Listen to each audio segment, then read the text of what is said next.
రైతుల సమస్యల పట్ల మనకున్నటువంటి బాధను, ఆవేదనని, ఆక్రోశాన్ని నిజంగా ఎంత చెప్పుకుంటే కూడా ఇది మహాభారతం లెక్క, రామాయణం లెక్క ఒడిసే కథ కాదు. రైతుల కష్టాలన్నవి ఒక దొంతరలో లేవు. ఎట్లయితే ఉల్లిగడ్డ పొరలు పొరలుగా తీస్తూ ఉంటే వస్తుందో, రైతు సమస్యలు కూడా ఎన్ని పొరలు తీసినా ఇంకొక రకమైన ఇబ్బంది వచ్చేటటువంటి పరిస్థితే ఉన్నది.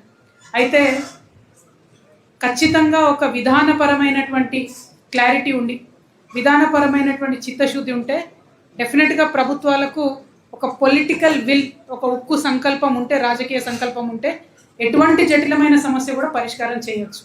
కానీ క్రాంతి అన్న కరెక్ట్గా చెప్పిండు, ప్రభుత్వాలన్నిటికీ ఏముంటుందంటే ముఖ్యంగా రైతు అనేటటువంటి వాడికి మేమేదో వాళ్ళకి ఫేవర్ చేస్తున్నాం అనే ఫీలింగ్ ఉంటుంది.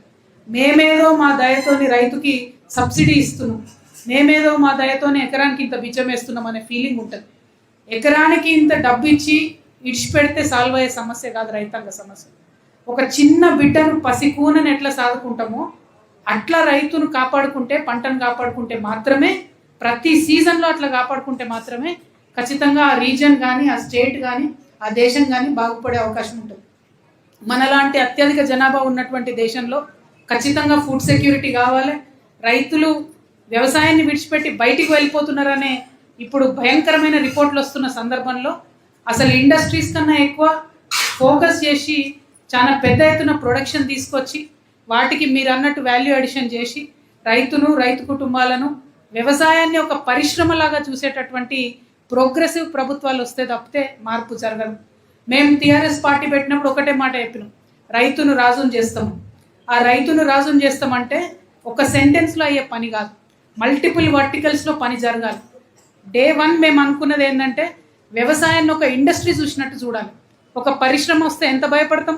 ఒక పరిశ్రమ వచ్చి ఒక 1000 కోట్లు పెట్టుబడి పెడతాడంటే మొత్తం ముఖ్యమంత్రితో సహా అపాయింట్మెంట్ ఇచ్చి బొకే తీసుకుపోయి ఎదురు చూసి ఎర్ర తివాచి వరిచి తీసుకొచ్చి నువ్వు పెట్టురానైనా పెట్టుబడి, నువ్వు ఎన్ని ఉద్యోగాలు ఇస్తావని అడుగుతావు.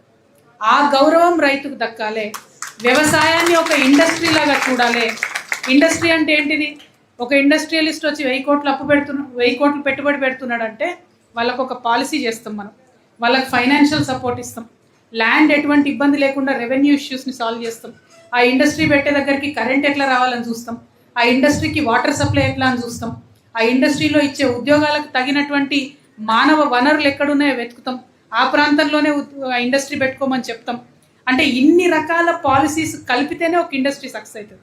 మరి వ్యవసాయానికి వచ్చేసరికి ధర్మానికి ఇడిచిపెట్టేస్తున్నాం, ఏదో కర్మానికి ఇడిచిపెట్టేస్తున్నాం. ఎందుకంటే భూమి పుట్టినప్పటి నుంచి వ్యవసాయం చేస్తున్నాం కదా అని ఒక అలుసు, మట్టి తల్లి మీద ఒక అలుసు. ఏంటంటే తెలిసినోడేసినా తెలియనోడేసినా ఇత్తనం వేస్తే చెట్టు మొలకెత్తుతుంది. కానీ వ్యవసాయం ఆ రైతు కుటుంబానికి అన్నం పెడుతుంది, మనందరికి అన్నం పెడుతుంది అనేటటువంటి కనీస ఆలోచన ఉంటే మాత్రం ఇటువంటి అవకాశం ఉండదు. నేను ఈ విషయం ఇవాళ చెప్తలేను, దాదాపుగా ఒక 10 సంవత్సరాల క్రితం పార్లమెంట్లో వ్యవసాయం గురించి మాట్లాడిన రోజు కూడా నేను ఇదే చెప్పిన.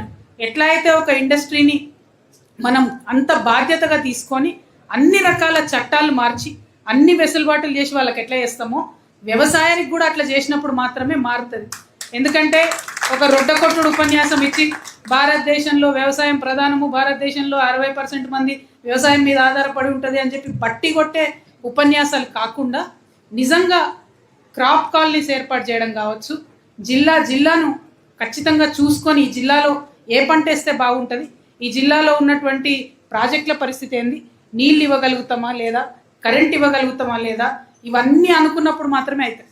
అయితే అన్ఫార్చునేట్లీ ఇప్పుడు ఏమైపోయింది, మొత్తం కూడా మార్కెట్ అయిపోయింది. ఇక్కడ ఏ ప్రోడక్ట్ ఉన్నా కూడా దాన్ని అమ్మేటటువంటి సరైనటువంటి మార్కెటింగ్ ఫెసిలిటీ ఇవ్వాలి.